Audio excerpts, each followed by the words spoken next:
40 years of opening restaurants, he's probably opened, I don't know, probably 3-4 dozen really successful restaurants. I mean, he's done it all. He's started companies, he's run giant businesses. But in 1972, when he started out in the restaurant business, he had no idea what he was doing. He started out because he didn't really have a job at the time. He had just sold his old company. It was a coffee company, and it did pretty well, and he made a couple of dollars, and he didn't really know what he was going to do. And he had just gotten divorced from my mom, so he had moved out, and he was a little bummed out. You know, I was a little bummed out too. I was 7 years old. My dad's moving out and doesn't have a job. And what the hell, Dad? So he says, I'm going in the restaurant business. And I go, all right, it sounds great. And that's what he did.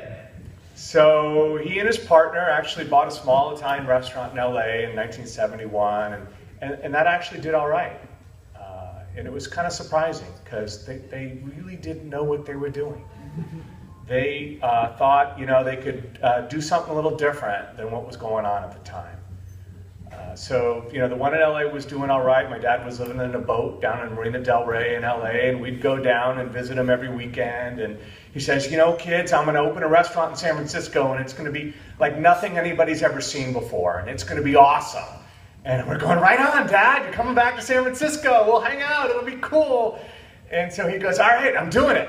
And he signs a lease for a restaurant down on Front Street. So I don't know how many of you people know where Front Street is, but he found this great old building, and it was, you know, it was just like you could imagine a great restaurant would look. It's just giant facade, and it was a beautiful building. But really, what he was trying to do is he was trying to out-est my mom. And I don't know how many of you people know what est was, but in 1972 there was this thing called Earhart Seminar Training, where you went for a weekend to become self-actualized. And as far as I knew, what they were telling me is that you spent the entire weekend, you couldn't go to the bathroom for 48 hours, and it sounded so freaky. But my mom was really into this thing, and there was weird people hanging out at the house, and my dad said, hey, the restaurant I'm doing, it's going to be way better than that.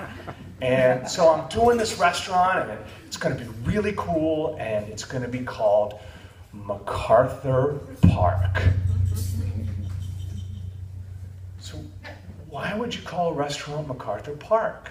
And, you know, because it was across the street from a little park down there. Park wasn't called MacArthur Park. The reason he called it MacArthur Park is because his favorite song at the time was a song called MacArthur Park. Now, I don't know how many of you remember what MacArthur Park sounds like. Someone left the cake out in the rain. I don't think that I can take it, 'cause it took so long to bake it, and I'll never have that recipe again. Oh no! Oh no! Remember that?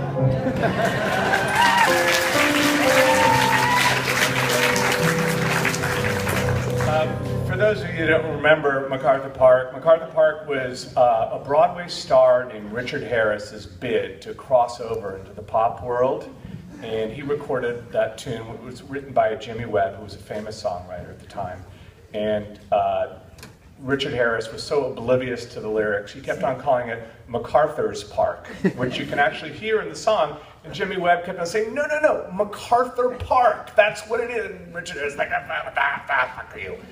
And so a couple of years later, Donna Summer recorded it. It was a disco smash, so it was a hugely popular song. So popular, in fact, that it became known as the worst song in recorded history. It was voted the worst lyrics and worst song overall by Dave Barry in his book of bad songs. That was the song my father chose to name his restaurant after. But it was all cool because he was back in San Francisco and he was going to open this restaurant. And we were going to come down and help him open it. And so we went down and he was doing construction, and it was pretty cool because I got to like work with some of the carpenters, and I actually got to put together the back bar where all the liquor and the wine was stored in the back. And it was like this giant Tinker Toy set, and I loved doing that. I felt like I was involved, and it was just awesome. And this restaurant was going to be like nothing anybody had ever seen, and I could see the excitement going on in my father's face. But you know, San Francisco in the 70s, it was a weird place. I don't know if you know this, but the porn industry was basically invented in San Francisco in the early 70s. A judge actually ruled that some film that was showing in one of the theaters was actually free speech, and so you could pretty much show whatever the hell you wanted in any movie screen anywhere in the city. So up popped all of these peep shows and stripper bars, and it gave rise to the Mitchell brothers, and porn was pretty much invented in San Francisco. And it was so popular in San Francisco that the New York Times actually called the city the smut capital of America. So, yeah, all right. You know, I was pretty proud to be a San Franciscan at the time. But, you know, restaurants were changing at the same time. So, you know, back then, in late 60s, early 70s, the restaurants everybody went to and talked about were these like fancy, oversauced, Frenchy places. They were, you know, it was Ernie's, it was Trader Vic's, it was the Blue Fox, but they were fancy, and they weren't the places that people really crave. So that's what MacArthur Park was going to be. And I, you know, when my dad was telling me about this stuff and just being around him, I was so excited. So finally, opening night rolls around, and I'm 8 years old, right? And so he goes out and he gets me a suit and tie, and it's probably the first time I'd ever put a tie on. And he goes, "Okay, Mike, so you're gonna stand by the host stand, and you're gonna be the host, all right? So all these people are gonna come, and you're gonna show them to where they're supposed to go, and it's gonna be all great, and goodbye." And that was the last I saw of my dad that entire opening night. But that was okay, because man, the place was just jumping, right? Opening night, 1972, MacArthur Park. I'm there, I'm fired up, and people are having a good time, and they're drinking, and they're doing all kinds of crazy stuff. And as the party's just hitting the high gear, I'm standing at the door, and in walks, with a foot-long afro, perfectly coiffed, wearing this white, flowing kaftan, and with two of the most beautiful women I'd ever seen in my life, one black, one white on each arm, was the coolest person in the world. Mickey Dolenz of the Monkees came to my father's restaurant. Are you kidding me? I'm gonna be in this business forever. I love this. That was pretty much it for me. That's why I got into the restaurant business. Mickey Dolenz is coming to my restaurant. This is what I want to do. So it was awesome. I mean, you know, seeing him there and seeing how much fun people were having, it just, I knew it. At 8 years old, I knew it. This is what I was going to do. But, you know, MacArthur Park was a really special place. I mean, it was opening night, it was Mickey Dolenz, and that was awesome. But, you know, my dad was fucked up in what he was doing with this restaurant. He had, in the middle of the restaurant, was this thing called a hyperbolic paraboloid, right? And what a hyperbolic, I don't know how much pot he was smoking at the time, but it was essentially a 20-foot fountain made out of plastic with hanging ferns and water that would come off into the central fountain, and around it you would sit on cushions where people would serve you. And the fountain worked like once, I think.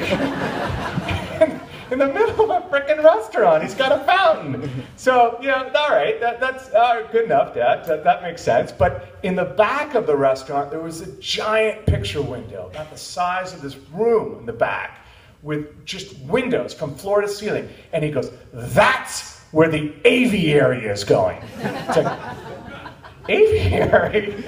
So they had, honest to God, 50 male birds in the back of the restaurant.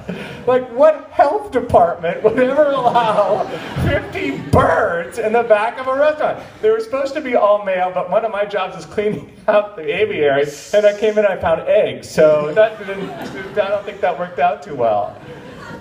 But you know, it was awfully cool. I mean, the place it was really of the '70s, and it really changed the whole tone. I mean, it was a place where the Mitchell brothers could bring their strippers, and Governor Moonbeam, you know, Jerry Brown 1 was hanging out, and it kind of changed the way that people looked at restaurants. It wasn't a place anymore where you had to get fancy and get dressed up and have some snooty French waiter come over and condescend to you.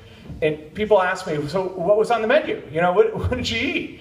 And I'd like to tell you, but part of the problem is that what my dad did with the menu covers is he made these beautiful stainless steel menu covers that were embossed with a MacArthur Park logo, and those were stolen within a week. I mean, he did like 500 of these stainless steel menu covers. They were all gone. And we got no menus, so it'll all be verbal tonight, right? So it didn't work out with that. But, you know, even the wine list was a little different. I actually brought it. So you know, Arlene said no props. Sorry, Arlene, but this is the wine list, all right, that I brought over. So first of all, I want you to note the color, all right? So what the hell is that? Is that fuchsia? I'm not really sure. All right, but you know, beautiful logo. On the back was the restaurant slogan. And so tell me if this sounds like 1972 to you. Each bud, each flower, each leaf, each tree, each bird, each sound, each touch, each taste, each other.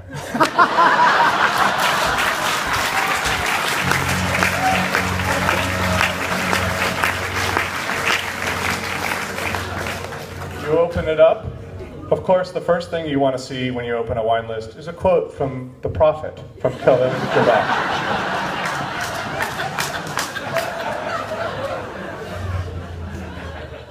A glass of house wine costs 75 cents, so I'm not making this up.